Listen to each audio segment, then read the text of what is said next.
Good afternoon, Britannia, and hello to the rest of the world. Welcome to 2CTV with some breaking news from Manchester. The brothers who were responsible for the Manchester attack at the Manchester airport, where they targeted armed police officers, have finally been charged. In this live stream, we're going to give you guys all the information that we have so far from the CPS and the authorities. There's a lot to cover here because it's been months since this whole thing started. Obviously, it was in July.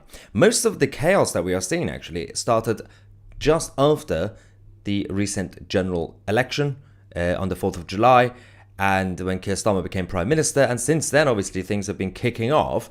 A lot of things are being exposed, despite the fact that this is just a deep systemic problem.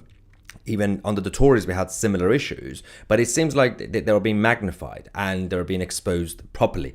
Let's go and cover what we know so far about this story. Obviously, a few months ago, at the Manchester airport, two Islamic brothers kicked off and decided to attack armed police officers, which is a very stupid thing to do. The armed police officers restrained themselves, even though obviously they are armed and they had every right to shoot them down, but they decided to be cautious about it, and they ended up using their feet because that's what they trained for, because if they're holding a gun, they're not allowed to use their hands because they might drop the gun. One female armed police officer had her nose broken when she was punched by one of the brothers. Eventually, we had a situation where the armed police officers were disciplined. They were suspended because the first video on social media that came out showed, they're just kicking around the two random people on the airport. But then the CCTV footage was leaked afterwards, showing that the brothers started the attack, right? Then there was a whole investigation into the leak instead of actually arresting and charging these two. But now we finally have the confirmation that it's happening. Mohammed Amaz, 20, is charged with two offences of causing actual bodily harm, one charge of assaulting an emergency worker, and one charge of common assault. The other one is Mohammed Ahmad, 25, is also charged with causing actual bodily harm. The two Mohammeds are now going to be facing a trial. We're going to talk about when this is going to be. Surprise, surprise, it's going to be January. Everything's going to happen at the same time around January. But what's happening with the police officers, because they were initially disciplined. So this is actually justice for the police as well. So well done, the armed police officers who actually did their job, because we now have confirmation, thanks to CPS, that no police officer will be charged. So now the whole system, the establishment, owe a huge apology to these brave police officers who keep us safe and protected in Manchester Airport. And they must obviously get compensation and get back to work, and that's it. Move on. But we have to now focus on what's going to happen to these two Mohammeds and the Islamic brothers, because this is just the beginning. They've only just been charged. They have to go through the whole process, and the trial in January. The interesting thing about this is that there is a specific date in January where all the high-profile court cases and trials are starting. I think the courts are very, very busy on that day, so they couldn't actually do on the 20th of January. So they're doing it around the same date, on the 16th. Let's see. CPS said the Crown Prosecution Service has charged two men with assault offences after an incident at Manchester Airport on the 23rd of July 2024. We acknowledge that in this case, as in any other, the strength of feeling has been high. Our specially trained prosecutors are often at the forefront of dealing with high-profile cases subject to intense public and media scrutiny, and will always make independent and objective decisions based on all available evidence. That was Frank Ferguson, the head of the CPS Special Crime and Counter-Terrorism Division. Now, following the initial short statement, we do have a longer statement from Frank Ferguson, because again, this focuses on the conduct of the police itself. It did say that we have worked closely from the outset with investigators from the Independent Office for Police Conduct and Greater Manchester Police. We have reviewed all the available evidence, including witness statements, video footage, expert reports, and other material related to police use of force to make an independent and objective assessment about whether it is appropriate to present charges for the court to consider. It continues by saying, based on a very careful consideration of this evidence, we have concluded that the two men should be charged with offences including assaults on police officers. We have concluded no charges should be brought against any officers. We examined potential offences of actual bodily harm and common assault, and reviewed expert evidence in the form of an independent report from an expert in the use of police force to inform this decision. We always ensure police training is also taken into account in the context of these decisions, and in this case, the combination of evidence and expert opinion meant there was no realistic prospects of conviction. Good. Thank God for that. We acknowledge that in this case, as in any other, the strength of feeling has been high, and obviously the same thing they repeated earlier. The CPS reminds everyone that criminal proceedings are active and each of the defendants has the right to a fair trial. It is extremely important that there be no reporting, commentary or sharing of information online which could in any way prejudice these proceedings. The thing about this is that unless something new gets leaked or, rumors get leaked, most of the information that we already know is the same as what the CPS knows, and as in the initial video that was posted, and then the second one, which was a CCTV leaked footage. I don't think there is anything that people can speculate to ruin, unless again people start spreading fake news about the brothers or whatever the motive. Everything so far has been obviously publicized, but we still have to wait until the 16th of January.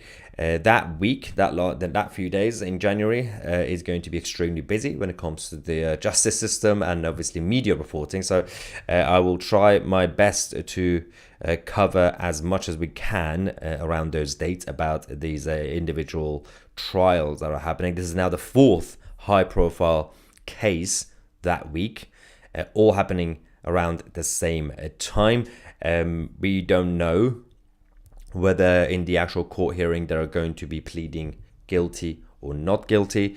I think it might be, I don't know, based on the evidence. I think they would be wise to make the right decision, let's just say, the brothers, in terms of their plea. Now, while we are here, there is a lot also to cover. Let's have a look to see what people are saying in the live chat. Luke, thank you, Luke, saying this only happened because of the attention and spotlight effort of 2C and other honest media platforms. Labour tried to kick this under the rug and are seething that couldn't. Yeah, I do agree. Luke is absolutely correct, because if it weren't for the push initially on social media platforms like X and then new media outlets, a lot of channels obviously have been covering this.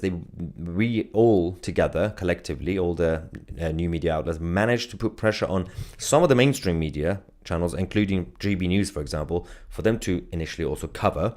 And then following that, we have been repeating it on a regular basis. Every few days, every few weeks, we've been bringing up the topic, and many other independent reporters and also political commentators who have YouTube channels, they've also been doing that, which is a good job to remind people and the system that, hey, we are telling everyone that we're still waiting for this decision. So the CPS, obviously their statement suggests that they had to take their time, but obviously we know exactly why it was delayed and delayed and delayed. How hard was it to go through basic evidence that you have already? CPS, come on guys, get your act together. So bureaucratic. Flossitop says, I wonder who will be the judge. Yeah. We can double check the judge's ideologies. Ivan says they have remanded the two thugs. So again, we are still waiting for the actual plea hearing. There is going to be more updates on what's going to happen to them, both of them. Because I believe that they could obviously have the bail conditions and everything else like that. I'll keep you guys posted on the details after this one. The Viking says, I'm taking bets on protests over this news. As in protests from those who are sympathetic to the brothers? I don't know. Probably not. Because if you're suggesting protests from the other side, the people, British patriots, I don't think the Brits will protest, because I think for them, they just got the news that, oh, finally you got charged. Let's just wait to see what the process is like. But I think from the political left and the Islamists and those guys, I think they can't come out to protest, because this case is very obviously clear about what we know so far. Let's just say about what's on the surface, what's been known, right? Compared to, I don't know, a lot of the cases that kicked off, for example, not necessarily cases, issues like incidents. We had that kid in Tottenham back in 2011 who got shot by the police, and then the protests happened in London, then turned into riots, the summer of riots, remember? Or, for example, what's the other one that recently, obviously, we discovered what actually happened? Chris Kaba, right? And many other cases like that's based on incidents, not necessarily trials. Yes, the political left come out to say, this person is a martyr. And then the evidence actually comes out later saying, that person was a criminal, you idiot. This one is, again, we know the basics on the surface as far as we know. I don't think that it's, even the political left, if they're having a meeting right now, I don't think they're going to be like, yeah, I think we're justified to go and say these people are martyrs. It's going to be very hard. Anyway, Aaron saying, maybe it's set for the 16th as Ricky Jones due in court 20th. No, so that's the whole thing. So the 20th of January, the court system is very busy because we have 3 high-profile cases. You have Ricky Jones, the Labour councillor who did this. We have the guy who stabbed the British soldier. And then you have the Southport alleged attacker, Axel Rudakabana. All of them on that day. So that's a busy day. So this one is going to be on the 16th, which is, again, around the same few days. I'm just interested to see how the mainstream media will cover all these things. Obviously, on the 20th, they're not going to cover them properly because they're all going to focus on the inauguration of Trump. But the inauguration is going to be later on the day, and it's a few hours, a couple of hours. You can still multitask. Let's just see if they can multitask. Gonna guess not. Hazel says, it feels like they were shamed into it by the Reform Party starting their own private prosecution. They shouldn't have had to be pressured into it. Yeah, I mean, there was also that pressure. I forgot to mention Reform UK. Yeah, that's a good reminder, Hazel, because we're talking about new media, social media people, commentators. They kept pushing and pushing and pushing. And yes, Reform UK also did push, using their parliamentary powers. They kept talking about private prosecution, and eventually the CPS said, yeah, it's going to happen anyway, so let's just do it. It was quite obvious that what has to be done to stop the process, at least, right? Jan Robertson says, the Islamic clan violence will soon dominate Europe. Better get used to it or move. Or fight back and defend your cultures and your nations. That's the second option. Uniting Britain says, keep up the good work, love. We need this kind of media now more than ever. Much love, Claire. Thank you so much, Claire. Let's also get some more non-super chats. I finally ran out of super chats. Good. Where are we with you guys? Someone said not deported. I actually don't know if they were born here or not, the brothers. I can't really tell. Although they are from the Manchester area, I guess, right? So they're probably born here because they're only like 20 and 25. So it is likely that they're born in England. We'll find out. Surprised I don't know that already. If anyone knows in the live chat, let me know. Anyway. So say, imagine watching GB News. GB News are going through turmoil again because of obviously last year they made £70 million loss, and this year again more loss because it's difficult running a traditional TV big business because the advertising, there's no money in that, and there's a lot of, I mean, it survives based on financial injection, so there's a lot of big money behind it. But eventually you run out of money. So they had to sack a few people. One of them is Mark Dolan, whose show was actually very good. I did have a chat with Mark last night. I texted him saying, how are you doing? Yeah, I mean, when he's ready, he's going to come out to explain what happened. But he was actually sacked. So but they are obviously replacing some people. I think some of the presenters were, because from the beginning they were quite expensive on higher salaries. I think they're kind of replacing them with slightly cheaper ones. It makes sense, but in terms of business decision, because you're just spending a lot of money, and you're not making any profit. So it's not easy to run these sort of, and also you have to compromise with Ofcom, and it's just so much chaos. Sheila says, thank you, Sheila. Let's see how truly objective they will be. Are they actually British, and could they be deported? So that's the thing I need to find out in terms of about if they're born here, then obviously they're British in terms of citizenship. But we'll find out more when we get more details about them throughout the whole process. And obviously we won't say anything to prejudice the case, blah, blah, blah, usual stuff. We'll find out more soon. Yeah, Vaughan's right. It was all down to the second video. If that second video, that's the leaked CCTV footage, had not been released, everything would have been different. Because the first video was just showed, I think we have it here. I think that this is the CCTV footage that was leaked by someone clearly who was working at the airport, right? And then they tried to find an investigation to find out who it was. This proved that the actual brothers started it.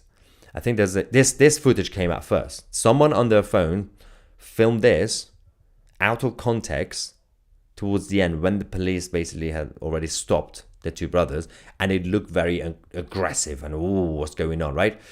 But actually they were just doing their job, and the police actually restrained themselves because they are armed police officers, and they had every right at that point, there's an imminent threat, every right to shoot them, but they didn't. They still managed to just use their feet, and that was, again, we could have criticized the police saying you should have just done your job, but clearly they were dealing with two idiots who lost their temper, and then we'll have to find out what the motive was. Well, why did you lose your temper like that? It's crazy. I mean, there's a cultural issue here as well, by the way. Let's not forget. Revko says this is fake news. Thank you very much for your feedback. We shall take it into consideration with customer service. But yes, CPS has already released a statement. Derek Press says, I do hope they do not name the person who leaked the second video. That could be possibly the death sentence. Yeah, but I don't think they will. I mean, anything could happen these days, obviously. But no, I think the story and the angle has shifted from, because for the first, like, was it 2 months ago, 3 months ago, where after the second footage came out, the whole of the news and the police were talking about investigating who's leaking the footage, instead of saying, can we focus on the actual brothers and the incident? But people moved on. So I think no one really is focusing on the actual CCTV footage being leaked anymore. So anyway,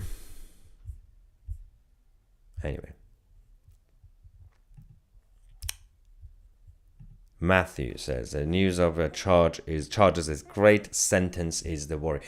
This is the whole thing. So Matthew Moon is correct, because with the other high profile cases, which will happen around the same week, the Ricky Jones and Axel and the other one, everyone's looking forward to the trials. Okay, let's just see how the process goes, the justice system. But we have a big problem. One issue that we have in the country, and many other countries as well in the West, is the initial point, which is the police arresting the actual criminals and then charging. So you have to just hope for the best. Is this person going to get charged? And eventually they get charged. And then the next point is the actual trial. Are they going to get a conviction, right? That's the next step that we're like, okay, everyone's always on edge that somehow a judge or the jury is going to be like, no conviction. We're like, well, we have enough evidence. But then the final hurdle is always the sentencing. And that one cannot be fixed right now because you have to reform the whole system. There's a massive problem with sentencing in most of the countries right now. Even like Canada, even sometimes, depending on the states in America, some of the liberal states, the blue states, we have massive issues. There are big problems with sentencing. So firstly, life should mean life. And right now it doesn't. 20 years is not life. So all these things will have to get sorted, because even if they get, arrested, then charged, you're like, yeah, and they get conviction, for example, a criminal, doesn't necessarily mean that justice is served, because, if they get a sentencing, which is, I don't know, 5 years or whatever, then what is the point? I mean, obviously it depends on the crime. But sometimes, I mean, if you cause trouble at the airport, then obviously there has to be proportionate. And definitely when you're targeting a British soldier, well, I think that should just be life. That's terrorism anyway. We will wait, right? But Matthew is right. Where are we? I suspect they will only get a fine or suspended sentence. I don't know. Again, we can't really speculate it, but I don't think it will be a fine. No. Firstly, we have to get a conviction first.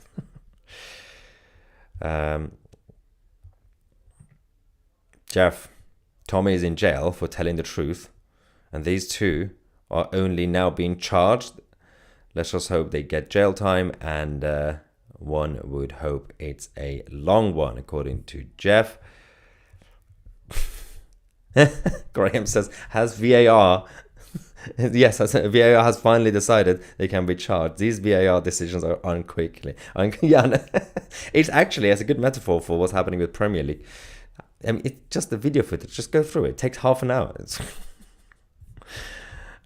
so embarrassing, right? Anyway, so this is the situation with these guys now. We have to wait another month now to find out what's going to happen. The beginning of the trial. This is not really a one-day trial anyway. But we will keep you guys posted. Today's going to be busy. A lot of the stuff we're going to talk about today will be about what's happening in Britain.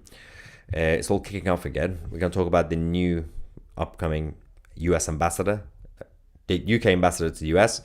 We're going to talk about the Labour minister, Tulip Siddiq, that we talked about yesterday with her auntie, the Bangladeshi former dictator, the embezzlement issue. And we're also going to talk about the Irish president, because the Irish president is it's gone cuckoo again, as usual. We're going to talk about all this later. There's I don't want to be insulting. There's one more super chat. There we go. Sometimes I missed the last one when I finished the live stream. Hoffman says, Merry Christmas all, and I hope you will prosperous new year. God bless all, no surrender. Thank you, Hoffman Singh, for that. And thank you, ladies and gentlemen, for watching. Subscribe to the channel if you haven't already. I'm Maya Tusi, and we are the media.